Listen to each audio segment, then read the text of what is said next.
Hello, everyone. If you're just tuning in, welcome to our Weatherization at Scale webinar. It is just the stroke of 2 o'clock. We're going to give everybody another minute or two to file into the webinar, and then we'll get started at about 2:02. So we'll be right back to you.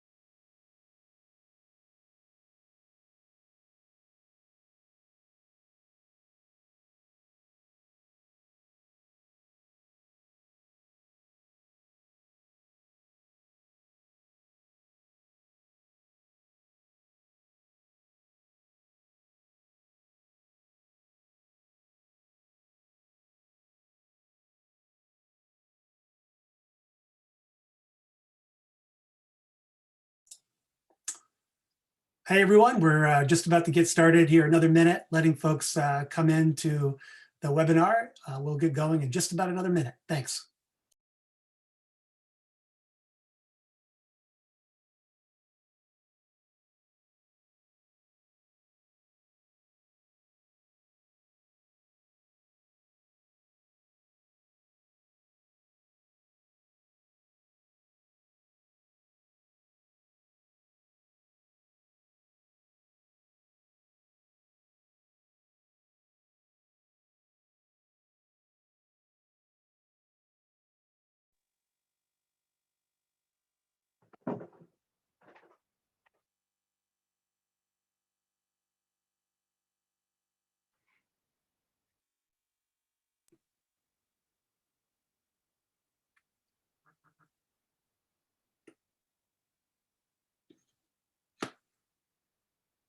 Can you hear me? Okay. We hear you, Richard. Great. We hear you. Well, welcome everyone. I see you're already, folks are already asking questions in the chat. That's great. That's what we want for today. This is a Q&A webinar. We're going to do a quick presentation and then we'll get into getting your questions. But to answer one of your questions, this is being recorded, so you will be able to watch this later if you'd like. So first of all, let me welcome you to today's Energy Action Network Weatherization at Scale webinar. My name is Neil Lunderville. I'm one of the co-chairs of this effort, and I want to thank you so much for joining us today. We have, incredibly, we have over 70 people signed up for this webinar, and it's a mix of legislators, EAN members, and folks who are interested in how they can help. And I love that excitement and enthusiasm. We've been really excited to be doing this, and we're really excited to hopefully have you join us in this effort. So what are we doing today? Our purpose for this Weatherization at Scale webinar is to provide you with a quick primer on our efforts over the past year or so, to share our successes and challenges, and to frame up the work for the year ahead. But most importantly, like I said, this webinar is an invitation to you to join our collective effort to build momentum toward what we think is an audacious but hugely important goal. And that's the weatherization of 130,000 homes of low and moderate income Vermonters. Our aim is to make this weatherization at scale effort fully inclusive, which means we need you. We need your energy, we need your passion, and we need your talent to hit our goals. So we hope that when you leave this webinar today, you'll be inspired to join us in whatever way suits you best. And we'll have information on that at the end. Now, if you go back to the agenda for just a second, Cara, I wanted to just share that I'm going to give a little walkthrough, a little overview of this weatherization at scale thing, what it is, talk about some of the basic parts. Then I'm going to introduce a few of our partners to talk about work groups that are part of this. They're working through various aspects of our effort. But our hope is to leave plenty of time to answer your questions or to grab your questions along the way. So you will see in your Zoom window, there's a little thing that says Q&A that Cara has highlighted there. That Q&A is a way to put the questions into the chat so we can answer them. We want your questions. So please, as we're going through this, put them in the chat window. We'll answer them when we can. We're probably going to have about 30 minutes, 35 minutes of presentations, and then we'll leave plenty of time to get to your questions. So let's get into this. I want to start with that at the real beginning of this. Like, what is weatherization? You hear this, we're going to talk a lot about that today. So I figured that'd be a good place to start. When we talk about weatherization, we're talking principally about the thermal energy efficiency for homes and residences. That is how you heat your home. We want to help Vermonters make improvements to use less energy, to save money, and increase the comfort of their home. Now, this is a really key point. Weatherization is not just about climate goals. Of course, those climate goals are hugely important. It's why a lot of us have gotten into this. And of course, we want to reduce our greenhouse gas emissions. But weatherization delivers a full stack of other benefits, including reducing housing costs, improving health outcomes, and providing an important measure of economic equity for folks who might not be able to participate in other aspects of this energy revolution that we're feeling and seeing everywhere. Plus, we see weatherization as a critical first step in fuel switching away from fossil fuels. The less energy you need to heat your home, the easier and more cost-effective it is to use renewables in the future, which is hugely important as the state tries to meet, as we work together to meet our 90 by 50 goals. For our effort here in weatherization at scale, we've narrowed in on weatherization for low to moderate income Vermonters, which we define as roughly less than 120% of the area median income, or AMI. We know that there are many Vermonters above 120% AMI, and this effort doesn't exclude them in any way, but we've been focused on folks who are challenged to have the upfront money to complete weatherization work. We know that once weatherization investment is made, energy cost savings start to accrue immediately. So it's important that we help folks who can't bring that upfront money to the table. Finally, what's this at scale part about? And I think this really gets to the heart of why we're doing this. So you may know that Vermont has a robust weatherization ecosystem with dozens of organizations supporting weatherization efforts at every level: customer counseling, energy auditing, financing, the contractors, and others. So despite the amazing work on the front lines, and there truly is amazing, dedicated, and passionate work, we as a state have not sufficiently funded weatherization yet to meet our ambitious energy and climate goals. You can see from this graph that we are making slow and steady progress, but it is not keeping pace with either what we said we do or what we need to do going forward. The next graph shows that our funding has actually been pretty lumpy over the past dozen or so years, that it's been going up and down. Our view is that to achieve weatherization at scale, meaning to hit that 130,000 number, we need a set of growing and predictable funding sources over the next decade. That's the fundamental premise of this effort. If we want to achieve our bold energy goals, which we must do to fight climate change, weatherization should play a leading role with growing funding to match it. So let me share a very quick history of this effort. This particular effort started last summer when a group got together to develop a pitch for the EAN Summit, which was held last October 2020. Our pitch for this weatherization at scale was among those selected by the EAN network members. And we as a group set to developing new and novel approaches to fund weatherization. We were exploring those all through last fall.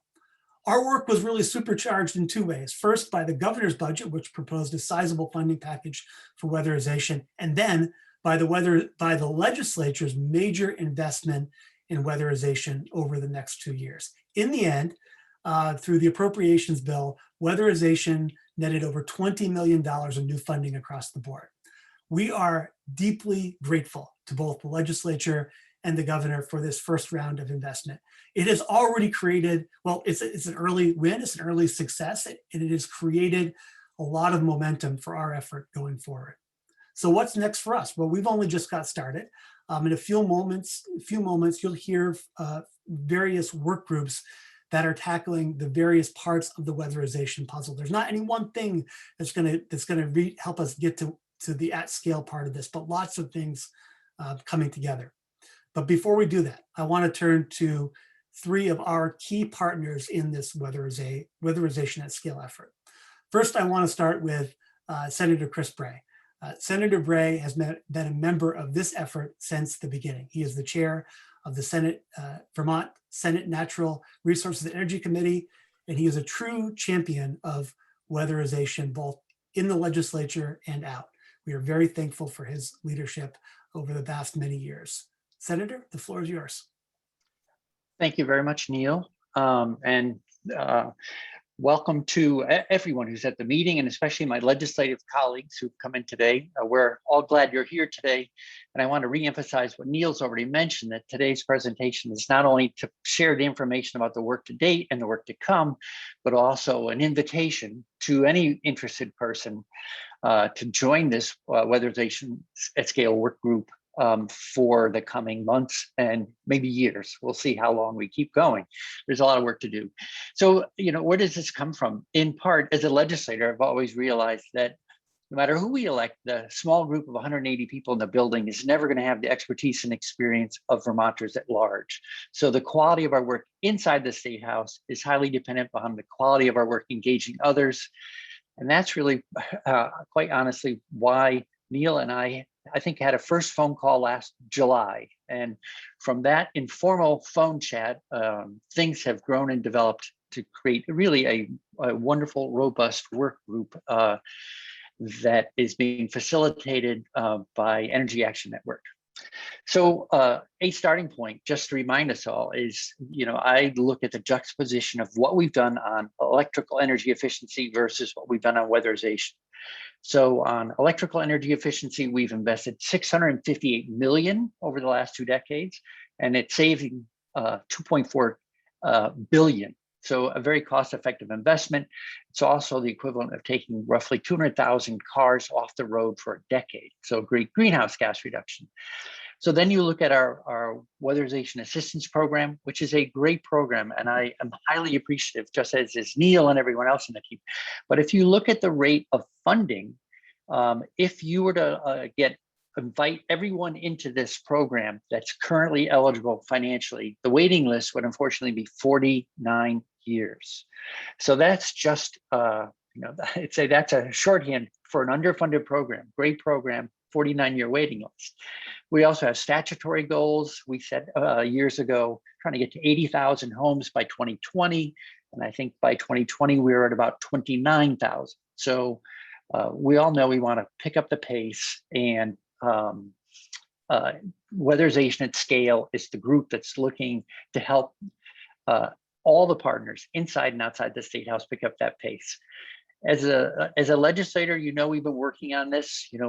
I'll just very briefly, Act 62 cracked open the door to taking our electrical energy efficiency dollars and starting to do some work on thermal. We did the same thing with Act 151 this year, and S109, which got moved into the budget.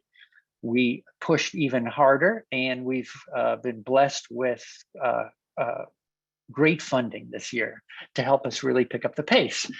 So just very briefly before I wrap up, there's 3 main things that bill talks about, and we're going to talk about them more here and outside this meeting.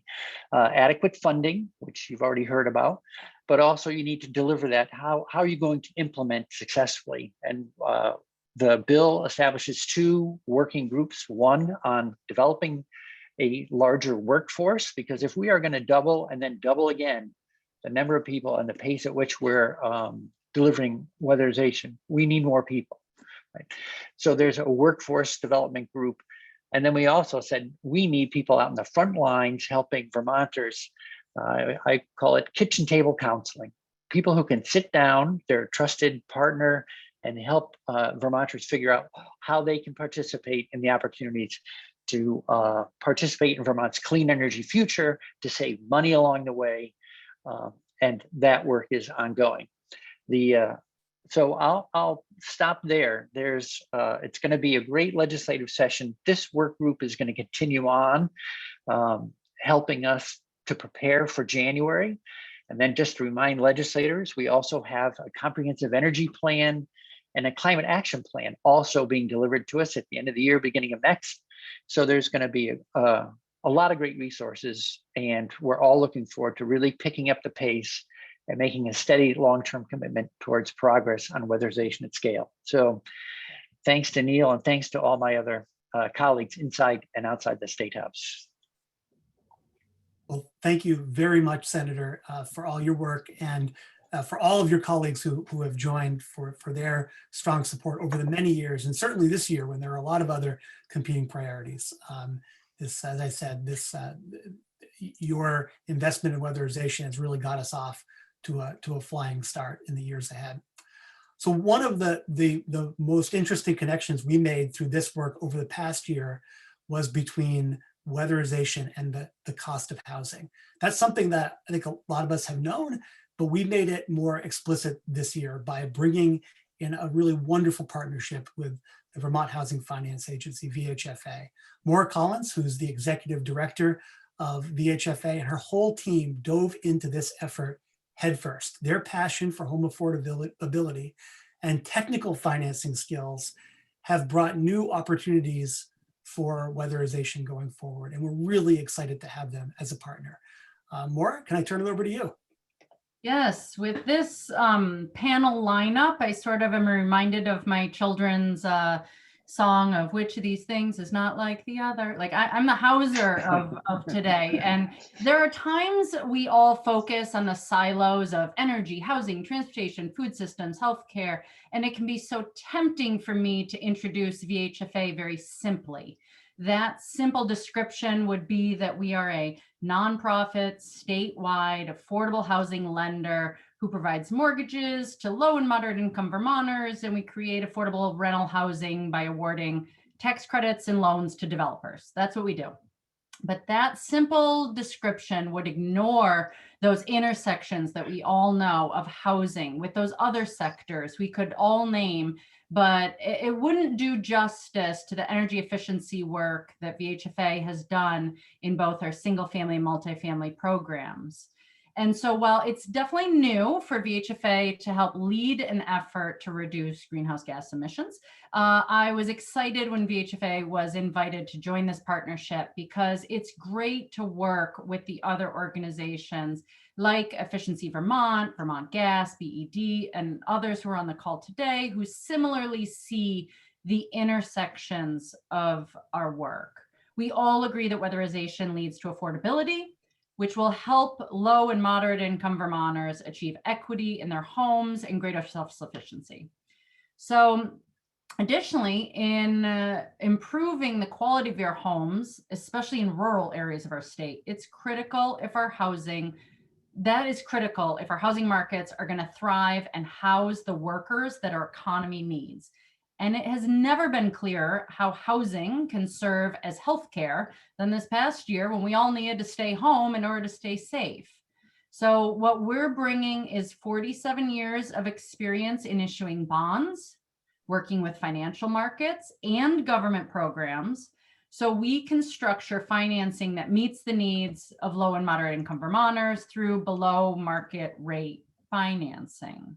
So our typical business model is to take private investments that could be foundations, investor money, banks, credit union capital, and leverage that with government dollars to deploy funding statewide in equitable and accessible platforms. That accessibility is going to be important.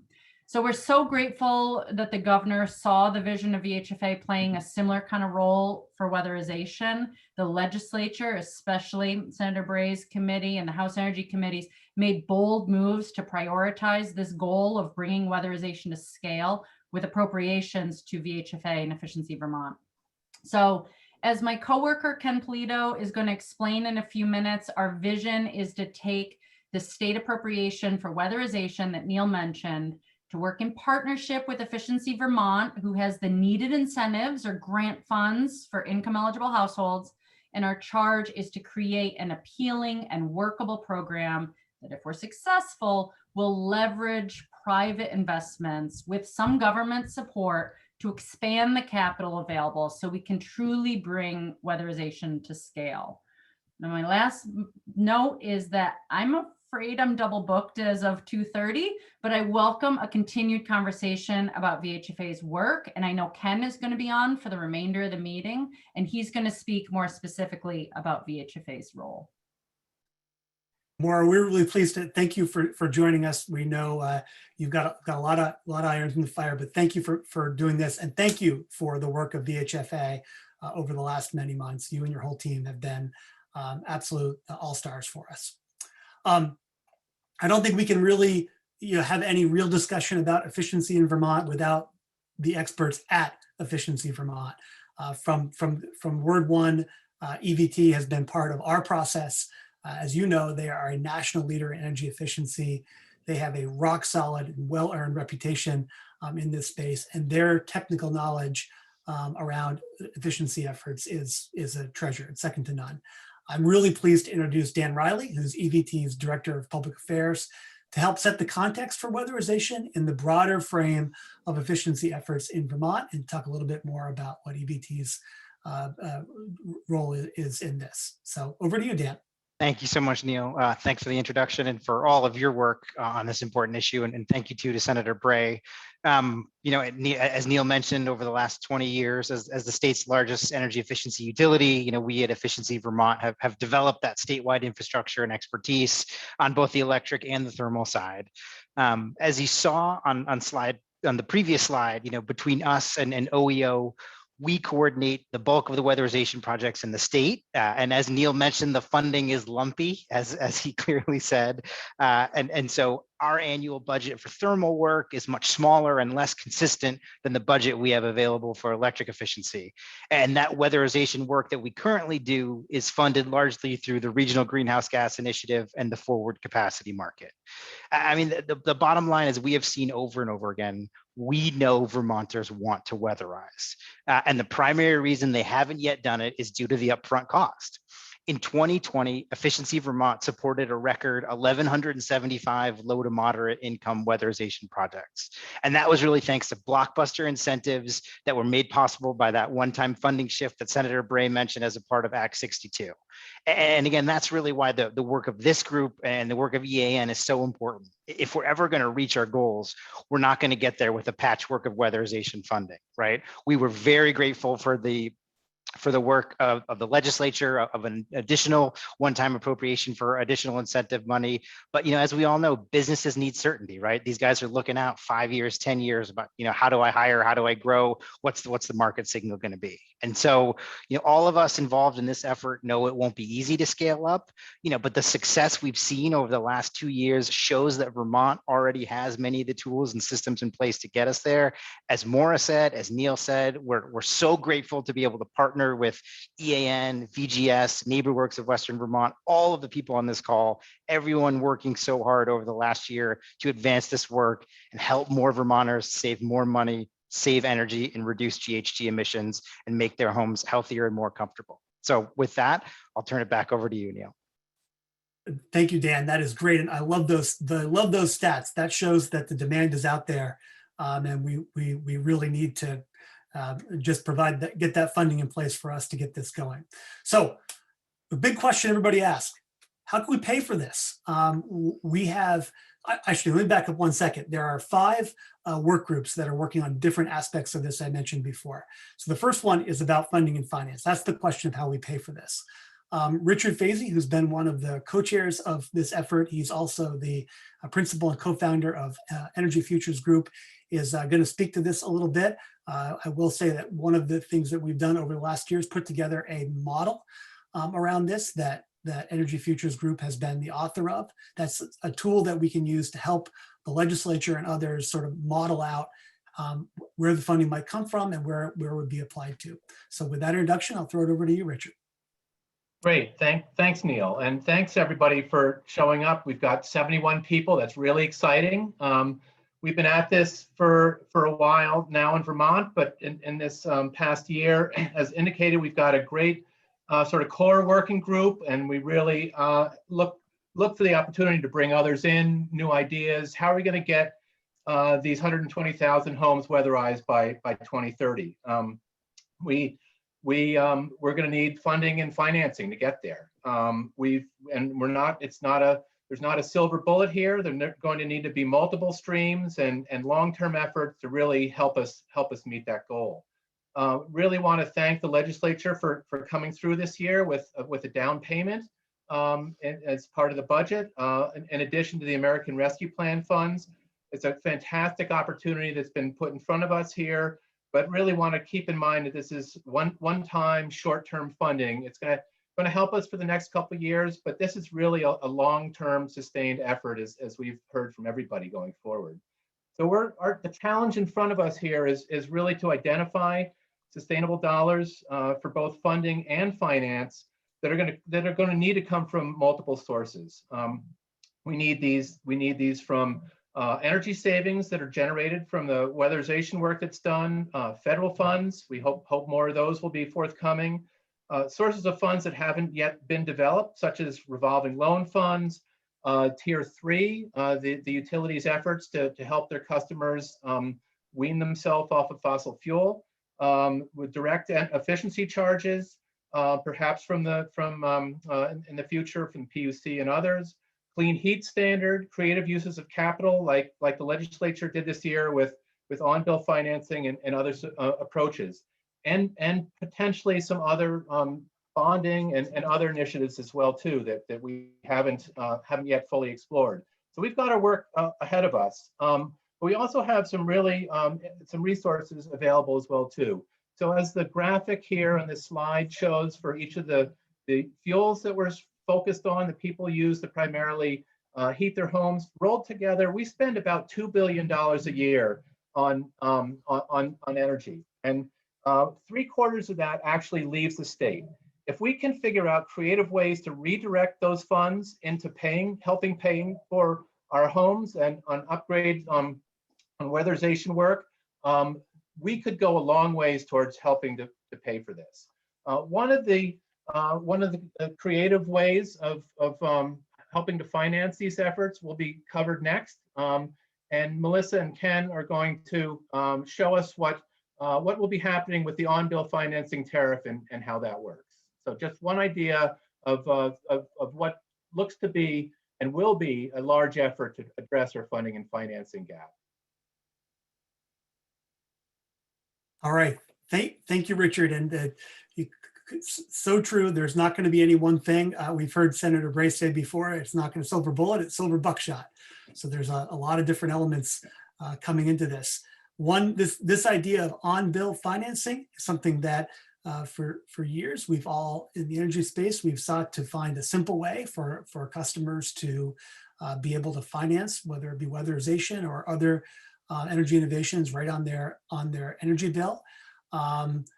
Ken Polito, who's the principal advisor for weatherization for VHFA, and Melissa Bailey, who is the government and member relations manager at the Vermont Public Power Supply Authority, have been leading a group looking into how we use this legislative appropriation to best apply it to Vermont, to Vermonters who, so they can take advantage of it. And so with that, I'll throw it over to you, Ken and Melissa, to talk about on-bill financing tariff. Thanks, Neil. So where Richard talked about high-level potential sources of funding to pay for this program, our group is working at one level below that, trying to develop a specific mechanism to deploy that money to fund individual projects. And on-bill financing is one such mechanism. But quickly, I do want to thank the governor and the legislator for their support of this effort. They recently appropriated $9 million to VHFA to set up and operate this on-bill pilot. So very excited about that. Currently, the agency is working with all 3 efficiency utilities, as well as representatives from different distribution utilities to draft a term sheet, basically detailing how this program will work. And it's our goal to roll this out officially sometime early in 2022. So as we work to develop this tool, we're doing it with 2 different views: the consumer perspective, which I'll talk about, and the utility perspective, which Melissa will discuss. From the consumer perspective, there's really 3, I would say, principles we keep front and center as we do our work. ease of use, cost effectiveness, and to the extent of possible, allow renters to participate. Regarding ease of use, it's important to note this is a tariff and not a loan. In fact, I think of it as a utility investment that's just being repaid on the energy bill. But since it is not a loan, people who would like to participate in the program do not need to fill out a loan application. Credit scores and reports are not pooled, and measures like debt to income ratios are not considered. In fact, the key qualifying factor is an applicant's utility bill payment history. As for cost effectiveness, the program will require that measures that are implemented must be cash flow positive to the customer, which simply means you take the energy savings from a more thermally efficient building, and those savings on an annual basis must exceed the annual cost of the tariff. And then lastly, with regard to renters, since this tariff is to the meter and not to an individual, it would allow a landlord to update their building with measures. The current tenants would start paying the charge where they are enjoying the benefits of the lower energy bill and greater comfort. If and when that tenant moves out, they are no longer obligated to pay the charge, and the new tenant that takes over that meter will begin paying the charge for the time period that they also enjoy the benefits. So very high level, that's kind of some of the benefits consumers could enjoy from this type of program. And now Melissa will talk about it from the utility perspective. Great, thanks, Ken. As Ken mentioned, utilities will play a critical role in the on-bill tariff structure being contemplated because the utility bill actually is the repayment mechanism for these investments. And so in Vermont, that means the 17 electric utilities or VGS would be the repayment mechanism for these investments. And from the utility perspective, the on-bill tariff framework allows utilities to provide customer value through an easy-to-use financing mechanism for a whole host of energy innovations. Again, primarily this will be focused on weatherization and thermal efficiency upgrades, but there's also the opportunity to finance other efficiency upgrades and electrification investments. These investments typically come with a big price tag, as folks know. So they'll be repaid on the electric bill over a long period of time, which again provides customer convenience and value.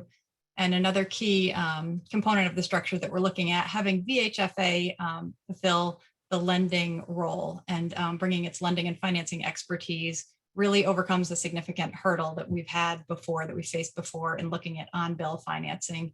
The utilities in the state typically do not want to be lenders. It's not our expertise and it's not where we can provide the most value. So having VHFA in that role is really critical. And in addition, the state allocation of funds, as Ken mentioned, and several other folks have mentioned, really provides an opportunity for utilities to provide value without incurring additional costs and risk, because it's not utility dollars that are being applied to these projects. So the proposed tariff structure really will allow us to overcome some historical barriers to on-bill financing for energy improvements and allow customers to access a convenient mechanism for repayment of significant upgrades that again will help make their housing more efficient and affordable going forward. So we're really excited about this potential financing option for customers and the role that the electric utilities can play. Thank you, Melissa. Thank you, Ken. We are really excited about it too. Having an on-bill financing tariff like this would be a real game changer for weatherization and fuel switching in the future. So how are we going to get this work done? What are the workforce that we need? As Senator Bray said, there's a lot of work. There'll be a lot of work if we are able to bring the funding to bear. And one of the legislative committees this year, legislatively initiated study groups this year, is focused on this very topic. I'm going to go back to Dan Riley, as Efficiency Vermont's been asked to lead this effort over the next few months. Dan. Sure. Thanks so much, Neil. I'm just going to go very quickly here so we can get to the questions. When we look at it as sort of, there's three legs to the weatherization stool, right? There's the financing part, which Ken and Melissa just talked about. There's the direct incentives that I mentioned at the top. And then there's really the workforce development piece. These projects could be free, but if there's no one to perform this work, it won't get done. So the workforce part is really, really critical here. And that's why we really appreciate Senator Bray's efforts in this space and his, he's put a lot of thought into this and took a lot of testimony on the workforce part in his committee earlier this year. And then as part of the budget bill, they created this workforce development group, which is chaired by us here at Efficiency Vermont. We're just kicking off this work. We're ramping up quickly with the requirement to deliver a report to the legislature by October 1st. The report shall develop plans for the delivery of a standardized building sciences curriculum and really discuss ways to establish career pathways in weatherization and energy efficiency. This is really no small task. Weatherization by its nature is a labor-intensive job for skilled workers. Plus, it's hard work, and it's often either really hot or really cold. If you're in an attic or a crawl space or something like that. So, but we also know that in order to meet these goals, we need a robust, qualified workforce. We could talk about this topic for a long time, and there are a lot of big issues involved here. Demographics, wage pressure that we're currently seeing in this economy. So, just to say, I'm gonna. Many of you know how to find me, but I'm gonna put my email in the chat. This is a huge topic if you want to follow up with me offline and to say that we're kicking off work on this working group and we are excited to come back with this report by October 1st. Thank you very much, Dan. There's a lot of work to be done there. You're right. And this is great. This is an area where any of these work groups, we want to remind folks, you are welcome to get engaged in any of these work groups. So if something interests you, take note, and we will be sending out contact and follow-up information later on how to get connected with the various leads. One of the other legislatively initiated study groups is on energy counseling. And we are very pleased to have with us Ludi Biddle. Ludi, who's the Executive Director Emeritus of NeighborWorks of Western Vermont, and who was my pitch partner back in October to get this kicked off at the AN Summit. Ludi, tell us a little bit about energy counseling, that kitchen table counseling that happens out there, and how folks can get engaged in this process. Well, one of the reasons that I'm still here doing this is 10 years ago, we NeighborWorks of Western Vermont, which is a nonprofit housing organization, not mission directed to energy savings, but to making home ownership affordable for low and moderate income households. We took on an initiative funded by DOE to really encourage and enable lower income households in Rutland County to engage in energy improvements to their home, sort of resulting in about $1,000 a year savings, which is a significant amount of money in disposable income for those households.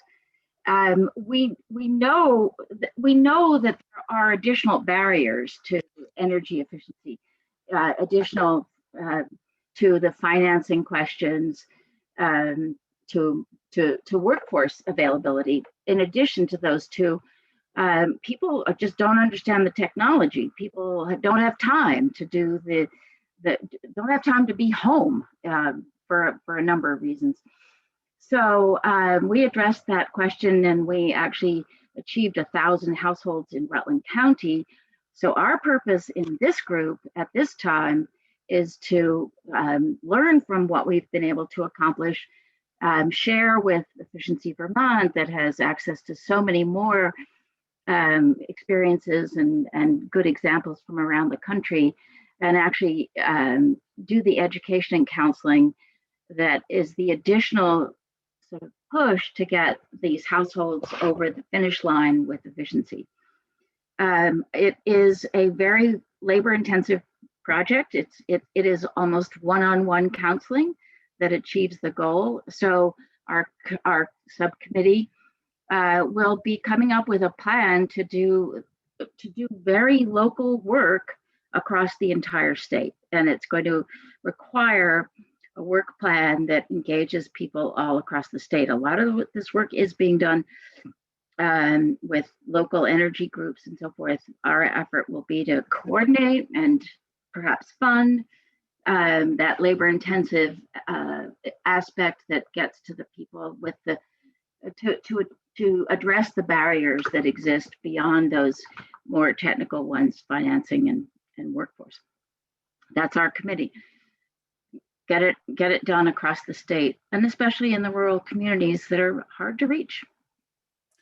They sure are. Well, you've been doing it so well at NeighborWorks for so many years, Ludi, and we're so pleased. And Efficiency Vermont, you know, it's really a matter of more partners getting into the groove of that one-on-one counseling that just gets it done. Well, thank you for continuing to be part of our effort here. We're so pleased that you Thanks are. for the emeritus title. That's great. Yeah, well, it's true. So the last work group we have is around messaging and communications. One thing that we realized is that there are a lot of parts to this. You've heard a lot of parts of this today, and we realized we need to do an even better job of communicating this in a clear, simple, and consistent way to all of the groups and all of the customers that may be out there and wanting to be engaged in this. And so we have a messaging and communications work group.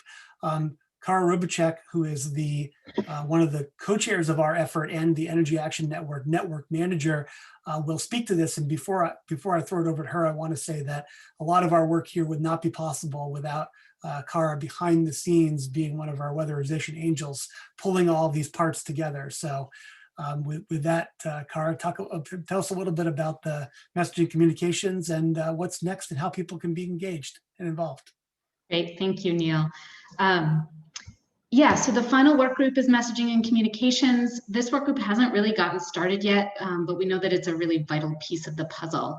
So this group will be thinking about how we get the necessary and relevant information out to legislators, business owners, homeowners, renters, and everyone else who needs to know about the work that we're doing. We expect this group will be coordinated by Efficiency Vermont and VGS. We're also grateful for the support from Rights and Democracy, Senator Bray, and others who might get involved in this work as we figure out how to coordinate communication to all the many different audiences that need it. So that is a group that we will be standing up very, very soon if anyone is interested in being involved in that.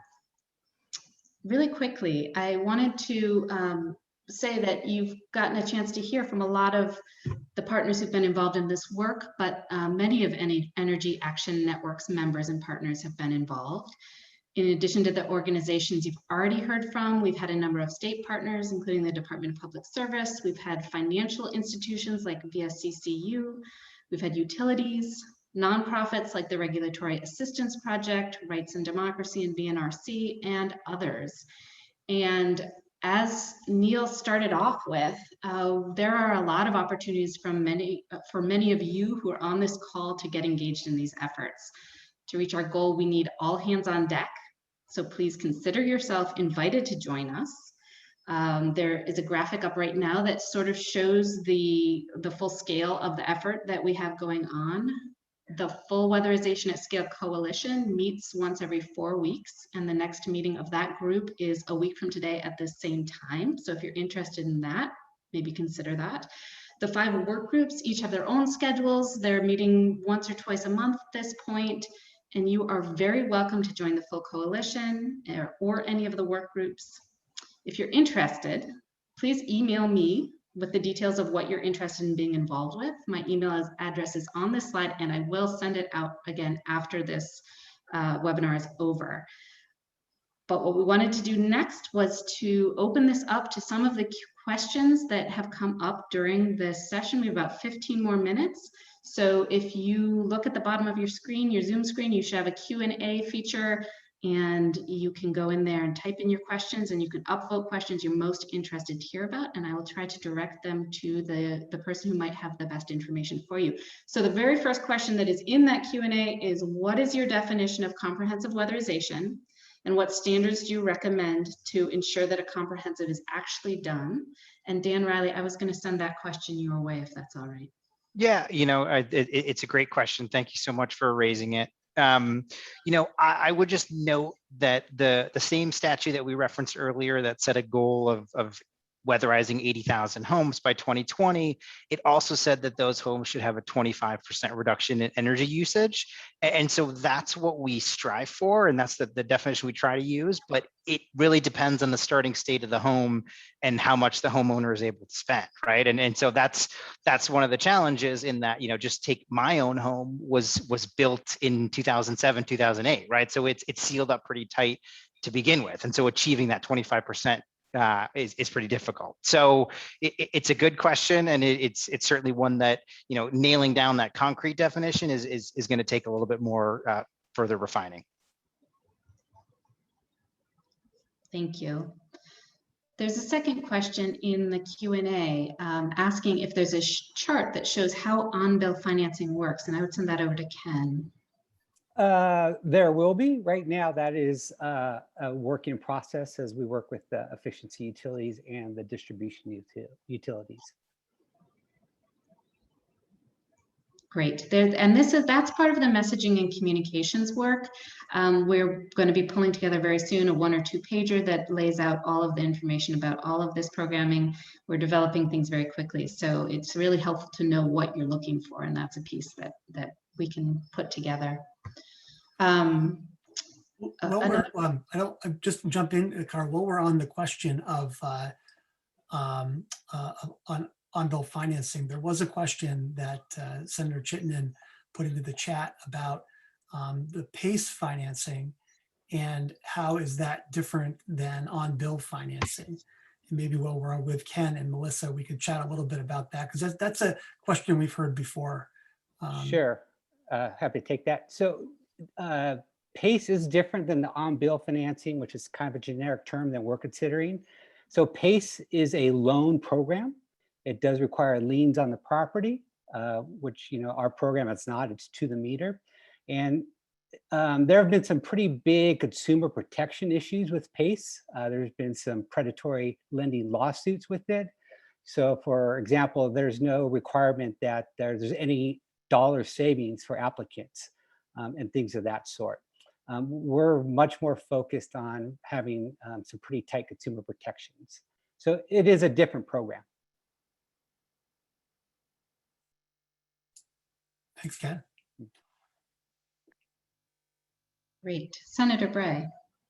Yeah, thanks. And just to complement what Ken was just sharing, I think, and Neil started out with this, I think, or Maura, I don't know. We're all singing from the same hymnal, I think, at this point. Ease of use is one of the key program designs. And PACE was not easy to use. It involved complexities related to titles, consumer protections, town clerks worried about what it was going to mean in terms of recording. And so ease of use is one of the features we're really aiming for in the program that's emerging.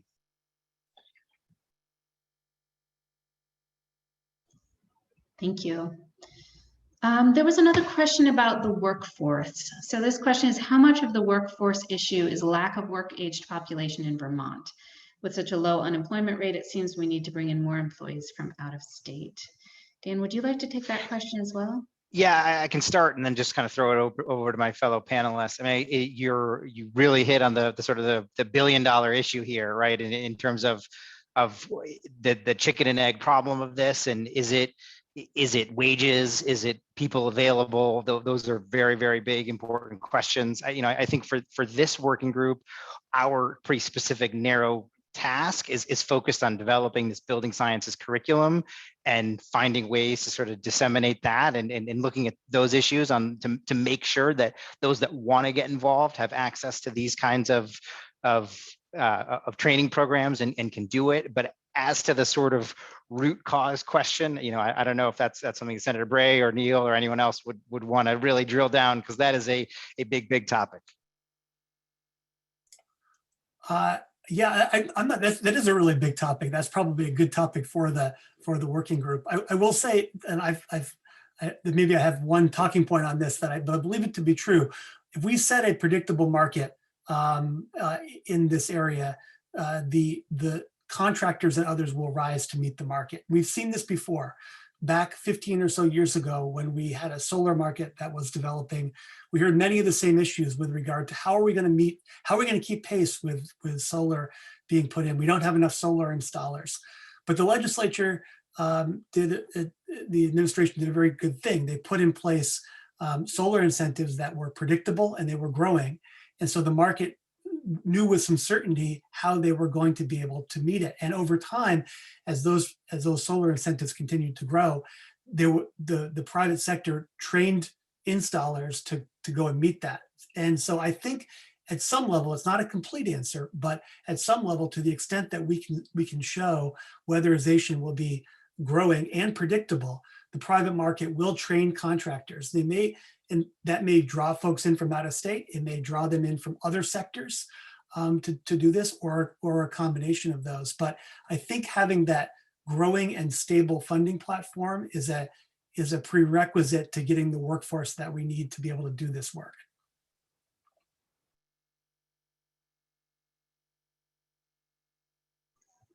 Thank you. So there's another question asking for insights on the intersection of weatherization, affordable housing, climate action programs, and the current challenges of the current housing market, where a lot of sales are going to out-of-state buyers. There's price inflation, there's low housing stock, et cetera. And is there any thinking about what that might mean for these efforts? Does anyone feel like they have an answer to share about that, or thoughts? Senator Bray, maybe? Sure, I wish Ken may be able to chip in here. I know I've heard Maura talk about this, that VHFA, part of its mission has always been affordability. And I think part of what is kind of a maturing consciousness on the part of the state is that as we better understand energy poverty, that is people who have a particularly high percentage of their income dedicated to just covering their energy costs, that affordable housing, one of the ways it creates affordability for a family is to have low monthly energy costs. And so I know VHFA is working on housing that's energy efficient. And I think there is, as the questioner has brought up, we have a shortage of housing in the state that predates the extra pressure that's been brought on by COVID immigrants to the state. But I think there's two pieces of this puzzle. We haven't really broken them out today. There's retrofit work on existing stock, and then there's building new quality housing that's energy efficient from day one.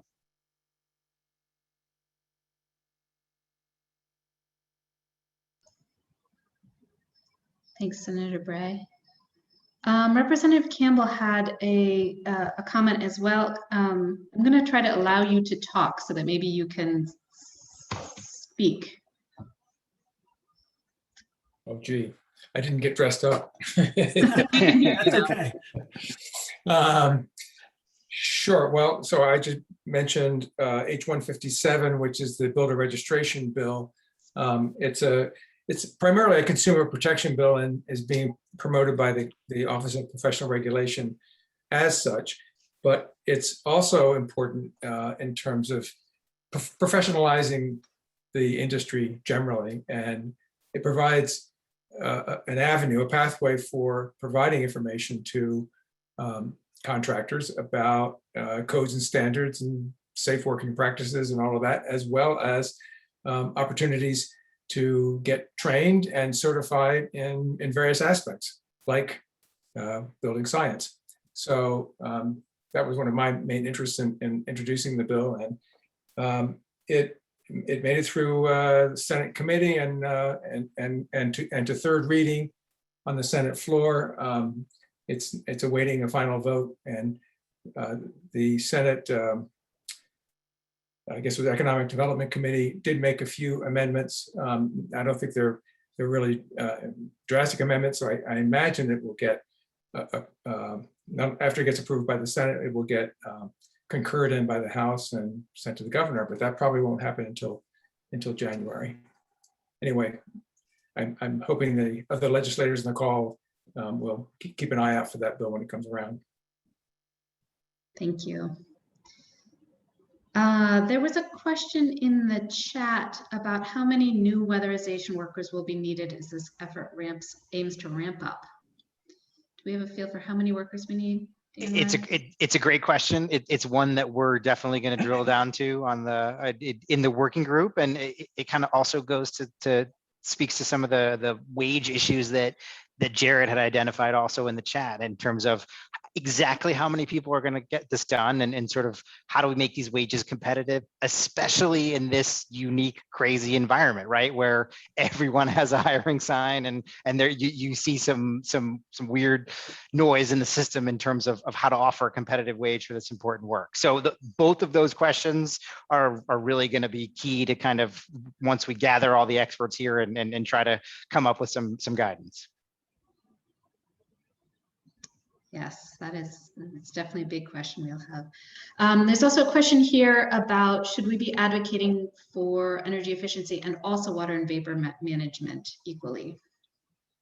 Is there anyone who feels like taking that question on? Senator Bray?